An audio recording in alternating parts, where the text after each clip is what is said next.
তোমরা যারা ক্যালকাটা ইউনিভার্সিটির আন্ডারে ফার্স্ট ইয়ারের স্টুডেন্ট হিস্ট্রি অনার্স তাদের জন্য আজকের এই ভিডিওটি অত্যন্ত গুরুত্বপূর্ণ একটি ভিডিও। আমরা দেখে নেব এই ভিডিওতে তোমাদের ফার্স্ট সেমিস্টার হিস্ট্রি অনার্সের এবছরের জন্য গুরুত্বপূর্ণ প্রশ্নের সাজেশান। তো সাজেশান দেখার আগে তোমরা দেখে নাও তোমাদের পরীক্ষার টোটাল মার্কস বা কোশ্চেন প্যাটার্নটা কী রয়েছে। দেখো তোমাদের পরীক্ষা হচ্ছে মোট 75 মার্কসের। সেক্ষেত্রে তোমাদের 20 নম্বরের প্রশ্ন 3টে লিখতে হবে, সেখানে 6টা প্রশ্ন দেওয়া থাকবে, সেখান থেকে তোমাদেরকে 3টে প্রশ্নের উত্তর করতে হবে, অর্থাৎ 3 কুড়ি তোমাদের 60 বড় প্রশ্ন গেল। এবং 5 নম্বরের টিকা টাইপ প্রশ্ন থাকছে 3টি, সেখানে তোমাদের 6টা প্রশ্ন দেওয়া থাকবে, সেখান থেকে তোমাদেরকে 3টে প্রশ্নের উত্তর করতে হবে, অর্থাৎ 3 5 15, 60 আর 15 হলো তোমাদের 75। তো তোমরা প্রথমে দেখে নাও 20 নম্বরের জন্য এবছরের জন্য অত্যন্ত গুরুত্বপূর্ণ প্রশ্নগুলি। দেখো আমি প্রতিটা প্রশ্নের পাশে স্টার দিয়েছি, যেমন গুরুত্বপূর্ণ তেমন দিয়েছি, দেখে নাও।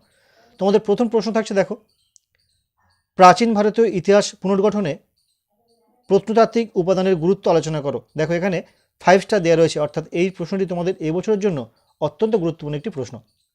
পরের প্রশ্ন দেখো, হরপ্পা সভ্যতার নগর পরিকল্পনার উল্লেখ সহ এই সভ্যতার পতনের মূল কারণগুলি আলোচনা করো।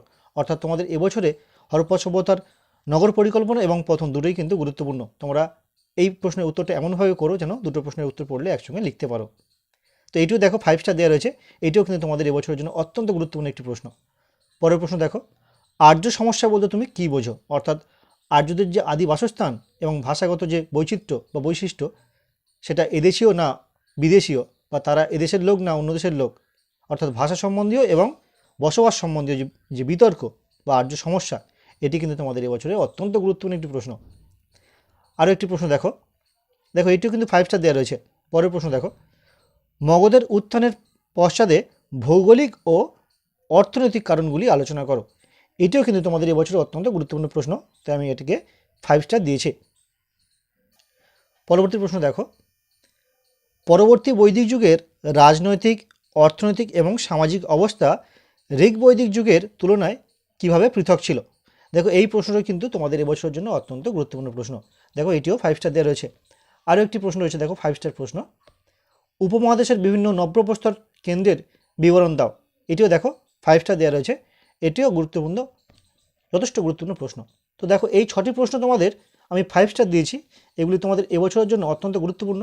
এই 6টি প্রশ্ন ছাড়াও আমি তোমাদের জন্য অতিরিক্ত কয়েকটি প্রশ্ন রেখেছি, সেগুলো তোমরা দেখে নাও, সেগুলো কিন্তু অত্যন্ত গুরুত্বপূর্ণ প্রশ্ন। দেখো কয়েকটি অতিরিক্ত প্রশ্ন দেখো, যার মধ্যে প্রথম প্রশ্ন রয়েছে, প্রাচীন ভারতীয় ইতিহাসের উপাদান হিসাবে দেশীয় ও বৈদেশিক সাহিত্যের গুরুত্ব আলোচনা করো। দেখো এটিও গুরুত্বপূর্ণ, এটি আমি 4 স্টার দিয়েছি, কিন্তু এটি অত্যন্ত গুরুত্বপূর্ণ প্রশ্ন তোমাদের জন্য। ভারতের মধ্যপ্রস্তর যুগের প্রধান প্রধান বৈশিষ্ট্যগুলি আলোচনা করো। পরের প্রশ্ন দেখো, মধ্যপ্রস্তর যুগের গুহা শিল্প সম্পর্কে একটি প্রবন্ধ লেখো।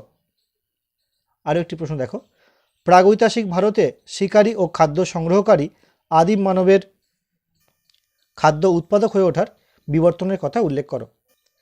দেখো এই প্রশ্নগুলি তোমাদের অতিরিক্ত প্রশ্ন হিসেবে রেখেছি ঠিকই, কিন্তু এই যে প্রশ্নটি, এই যে শিকারী ও খাদ্য সংগ্রহকারী আদিম মানবের খাদ্য উৎপাদক হয়ে ওঠার বিবর্তন, এটি কিন্তু তোমাদের এবছরের জন্য অত্যন্ত গুরুত্বপূর্ণ প্রশ্ন।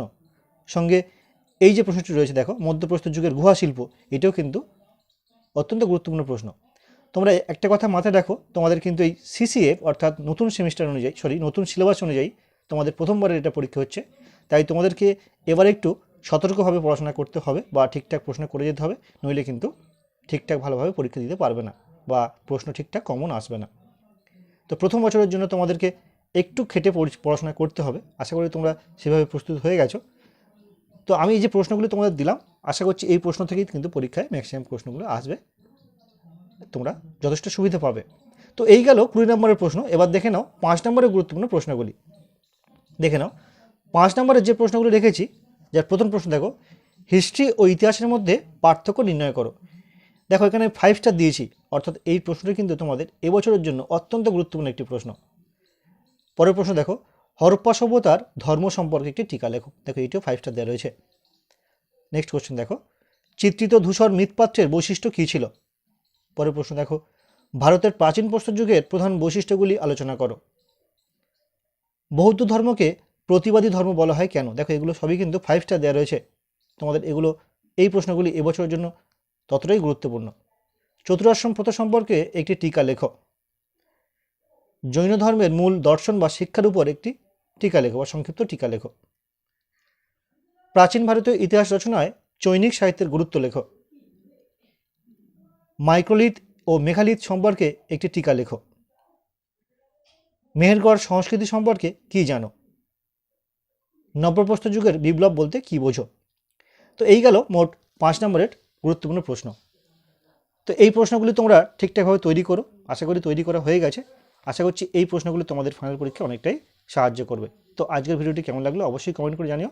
পারলে একটি লাইক করো এবং বন্ধুদের সঙ্গে অবশ্যই শেয়ার করো।